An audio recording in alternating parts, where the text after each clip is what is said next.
program satelit Saat Teduh 5 Menit bersama saya. Dalam program ini Pendeta Ferdinand Tambunan. Baik, kita siapkan hati kita untuk membaca dan merenungkan firman Tuhan. Kita bersatu di dalam doa. Bapa, kami datang kepadamu mengucap syukur atas kasih setiamu. Dan pada saat ini kami membaca dan merenungkan firman-Mu. Kami buka hati kami buka pikiran kami. Dan biarlah Roh-Mu yang kudus menguasai seluruh hidup kami, memberikan kami hikmat dan pengertian, dan kami boleh melakukan kebenaran-kebenaran yang kami baca bersama-sama. Berkatilah setiap pendengar dengan segala keberadaan mereka. Di dalam nama Tuhan Yesus kami sudah berdoa. Haleluya. Amin. Saudara-saudara, hari ini judul satelit kita, Yesus Peduli Hidupmu. Amin. Firman Tuhan saya akan bacakan dari kitab Injil Matius pasal yang ke-15, ayat yang ke-32, bunyinya demikian. Lalu Yesus memanggil murid-muridnya dan berkata, "Hatiku tergerak oleh belas kasihan kepada orang banyak itu. Sudah 3 hari mereka mengikuti aku dan mereka tidak mempunyai makanan. Aku tidak mau menyuruh mereka pulang dengan lapar. Nanti mereka pingsan di jalan." Demikian firman Tuhan. Saudara-saudara, dalam bagian perikop ini diceritakan bagaimana Yesus memberi makan 4.000 orang, ya. 4.000 orang diberi makan. Dan kita melihat dalam ayat 32 ini Yesus berbicara kepada murid-muridnya bahwa ketika melihat orang banyak yang mengikutinya, dia berbelas kasihan dan kemudian dia tidak mau menyuruh mereka pulang dalam keadaan lapar dan mau memberi mereka makan. Nah, kita melihat di sini bahwa Yesus sangat peduli terhadap orang-orang yang datang mengikutinya. Banyak orang berbondong-bondong mengikuti Yesus dan Yesus mempedulikan mereka. Yesus tidak membiarkan mereka pulang dengan tangan hampa. Yesus tidak membiarkan mereka pulang dengan keadaan kelaparan.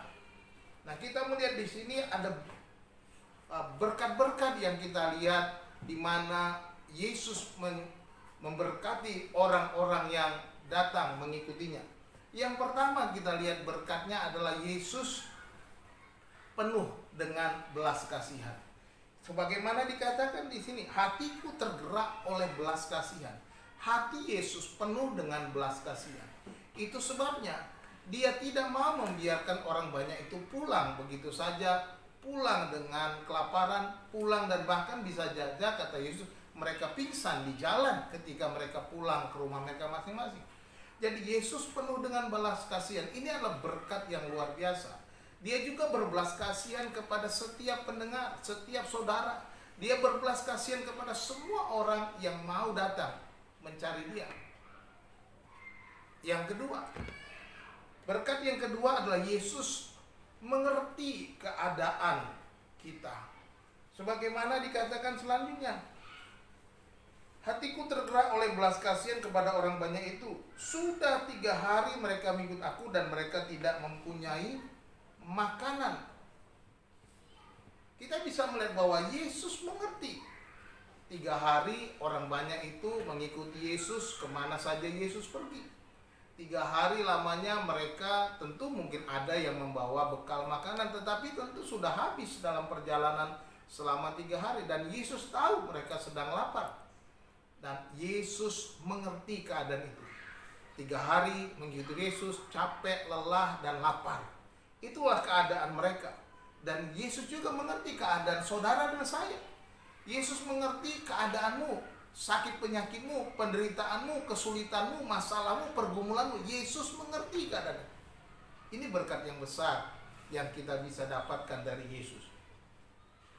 Dan dia tidak akan membiarkan kita dalam keadaan itu terus-menerus. Dan yang ketiga, saya melihat di sini bahwa Yesus juga menjawab kebutuhan para pengikutnya. Orang-orang yang mengikuti dia, dijawab apa yang menjadi kebutuhan mereka terhadap itu adalah makanan, karena mereka lelah dan lapar. Itu sebabnya juga aku tidak mau menyuruh mereka pulang dengan lapar, nanti mereka pingsan di jalan. Lihatlah, Yesus tidak mau membiarkan mereka pulang dengan lapar. Inilah perkataan Yesus yang diucapkannya ketika dia melihat orang banyak datang ini. Dan demikian juga perkataan ini juga bagi kita merupakan suatu janji bahwa dia tidak akan membiarkan kita dalam keadaan kita. Dia menjawab kebutuhan-kebutuhan kita. Apa yang menjadi kebutuhan saudara? Apa yang menjadi pergumulan saudara? Kebutuhan saudara, apakah itu kebutuhan kesehatan, kebutuhan keluarga, kebutuhan finansial? Saya percaya bahwa Yesus ada jawaban dan akan memberikan kebutuhan-kebutuhan kita sesuai dengan janji-janjinya. Bahwa dia tahu semua itu. Dia mengerti keadaan. Dia tidak akan membiarkan kita dalam keadaan lapar. Saudara-saudara dikasih Tuhan, setialah. Tetaplah ikut Yesus. Berjalanlah bersama Yesus sampai Tuhan Yesus datang yang kedua kali. Tuhan Yesus memberkati saudara. Shalom.